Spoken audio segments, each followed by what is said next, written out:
Do you find it hard to shut off your brain at night? Do you find it difficult to call it a day? And do you have trouble falling asleep at night?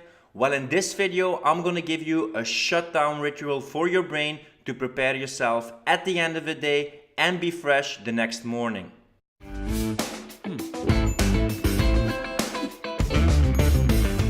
Hey, I'm Phil from Habit Bootcamps, and I remember in the past that oftentimes I was working all the time, finding it really hard to stop, and I couldn't fall asleep, and the next day I felt a bit sluggish and groggy because I was staying up too late. Now I found a ritual to shut off my brain at night, make me fall asleep faster, and be much more energetic, focused, and productive the next day.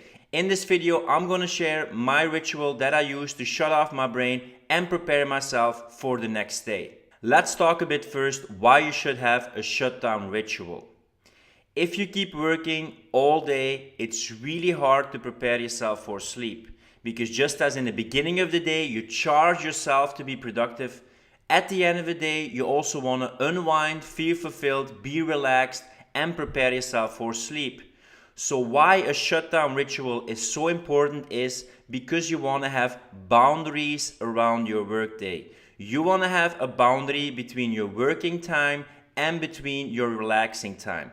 Because as I talked about in previous videos, you have something which is called Parkinson's law. Work will expand to the time that you give it. The more time you give yourself to work, the more you will work in that time. But when you go to sleep, or when you want to feel fulfilled and when you want to relax, that's a time when you don't work. And when you keep on working just before you go to sleep, it will be really difficult to fall asleep because your mind is still so occupied with all the things you've been working on and you've been thinking about. So you want to have AM and PM bookends, times when you start the day and when you start working, and you want to have a time where it's the end of the day where you stop working. It creates a sharp divide between your working time and between your non-working time.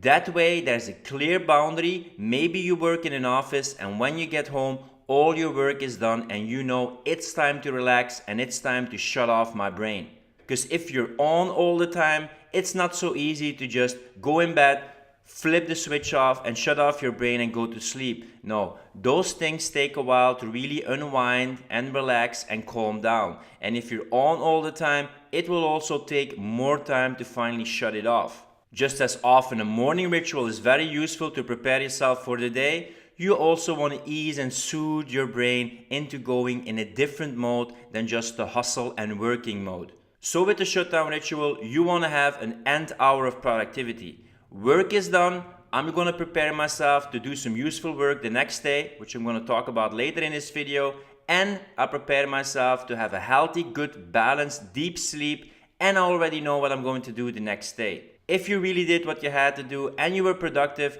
you really feel fulfilled at the end of the day, and you also look forward to do some other stuff besides work to relax. So I'm going to give you some steps for a great shutdown ritual where you shut off your brain, you prepare yourself for the next day, and you do something relaxing that you also have more chance to have a deep, restful sleep.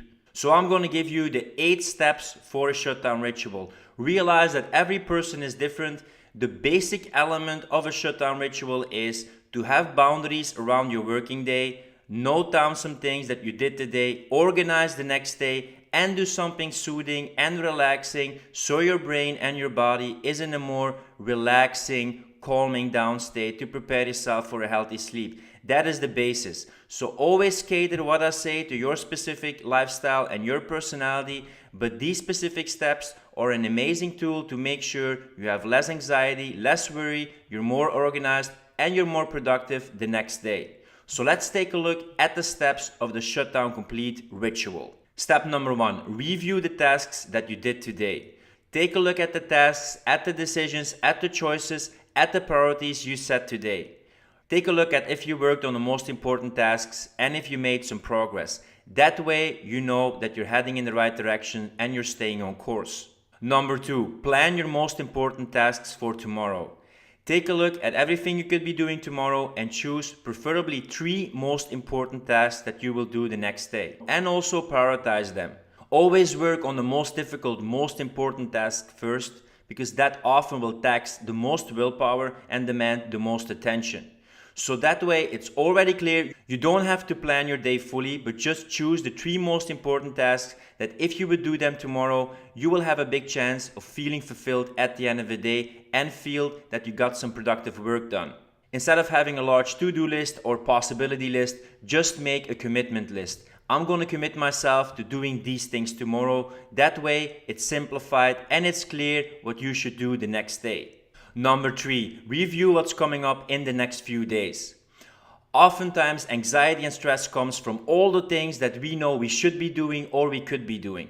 So a good thing is to write them down and then review all the things you could be doing the next days. And the previous point was planning the next day, but you could also choose a main direction, main points, main things you will work around the next few days. That way, you also don't have to figure it out day by day. You don't have to worry about it.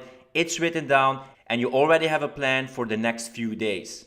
Number 4, organize for a fresh start tomorrow. Close your windows and clean up your desk. One thing is writing down the most important tasks for the next day and the next few days. The other thing is making sure your office and your environment is structured in a way that you're not distracted and you can work with full focus. So close those tabs that are still open on your computer, shut down your computer and clean up your desk so that way when you work, you don't have anything to be distracted about. You can immediately work deeply and work with full focus. Number 5, have a tech curfew. You want to choose a time where you're not checking any electronic devices anymore, preferably at least an hour before you go to sleep. So no email, no computer, no smartphone, no iPad. You're just going to shut it off. One thing is being anxious and being stressed about scrolling and browsing all the time, but another part is also that all those devices are emitting blue light. And blue light is actually the light that makes us feel like it's still day and it makes us feel awake. So we want to have a tech curfew where we decide we're not going to check our electronic devices anymore. It will have a huge impact on our ability to have a healthy, deep and balanced sleep. One of the things that could also help that I use, and you can check it down below, I have made a distraction destroyer guide where I give you some tools and apps you could use on your computer and smartphone to block out certain distracting websites. So for instance, with me, an hour and a half before I go to sleep, I can't check social media anymore.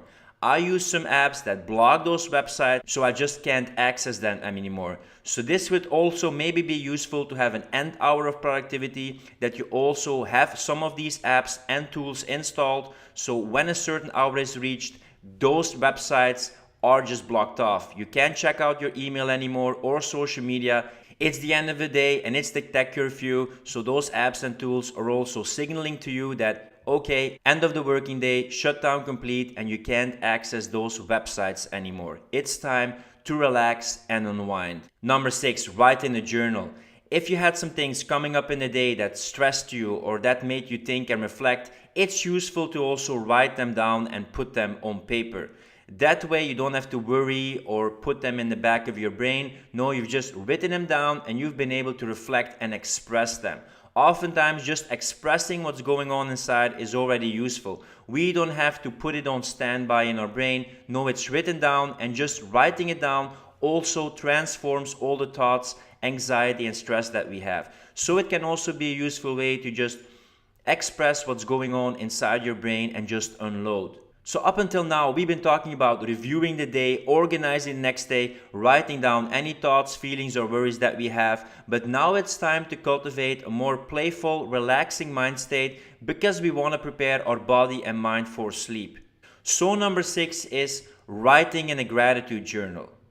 If you take a look at all the things that happens during the day and you look for 3 things that you can be grateful for, it also cultivates a more nourishing, relaxing, satisfying and grateful mindset. We've been putting in a lot of work, we've been preparing for the next day, we've been writing down the negative things or all the things we want to be doing in our to-do list. We also want to take a look at the things we can be grateful for. The things we really like, the thing that really went well. Even when you had a stressy day, you can always find some things to be grateful for. It's really hard to be stressy and anxious and grateful at the same time. So we want to cultivate a more fulfilling mind state before going to sleep. Number 7, avoid electronic devices 1 hour before sleeping. Just checking our smartphone and checking our computer right before we go to sleep will really make it difficult to fall asleep. because we're anxious and excited about all the stimuli we got from social media or emails or messages. So we want to relax ourselves and not check social media at least 1 hour before going to sleep. This had a huge impact on my sleep. I use some apps to monitor my sleep and how much deep sleep I have, and since I'm not checking social media or my devices anymore 1 hour before going to sleep, my deep sleep has improved tremendously. Like, I have 3 times as much deep sleep than before. So just having a clear boundary and saying, I'm not going to check my electronic devices or smartphone or social media 1 hour before going to sleep will have a huge impact on your sleep. Researchers have even found out that at least the half hour before going to sleep, if you're still going to check social media on your smartphone, it will have a deep impact on your sleep, and not in a positive way. And number 8, do something relaxing an hour before going to sleep. You have several options. You know best what makes you unwind and calm down. For instance, me, I read a non-fiction book before I go to sleep. I even choose fantasy books because if I'm reading heavy classics that really delve deep into human psychology and emotions, it can also affect my sleep because it occupies my mind. So I'm choosing a book that cultivates a more carefree, childlike mentality when I'm reading those books. So that can be a great option. But you could also choose other options like taking a warm bath, taking a stroll, doing some breathing, doing some meditation, doing some chanting, listening to music. Anything that just makes you unwind and gets you out of that working mode, anxious mode, stressed mode. You want to prepare your body and mind for sleep. You want to signal to your body and your mind that, okay, I'm preparing myself for sleep. I deserve to just have a relaxing moment so the next day you feel refreshed, you feel awake, and you finally can be productive again. Productivity doesn't start in the morning. Often productivity starts with how you go to sleep and how deep and restful your sleep is. If you have a lot of sleep, you will have a lot more energy, focus, and willpower to really be productive and do what you have to do, whether you feel like it or not. For me personally, sleep is my keystone habit. It's the number one thing that makes sure that I have an okay day. And I can handle the day and whatever happens a lot better. Realize that productivity is not just about working all the time, it's also about feeling fulfilled, being grateful, and also having time to working on other aspects in your life besides work that are also important. Have an end of the working day, review, reflect, organize the next day, but also prepare yourself for sleep with certain steps that ease yourself into going to sleep. Let me know what you do to shut off your brain at the end of the day, and let me know what effect some of these steps had on your fulfilling feeling at the end of the day, your sleep, and how productive you were the next day.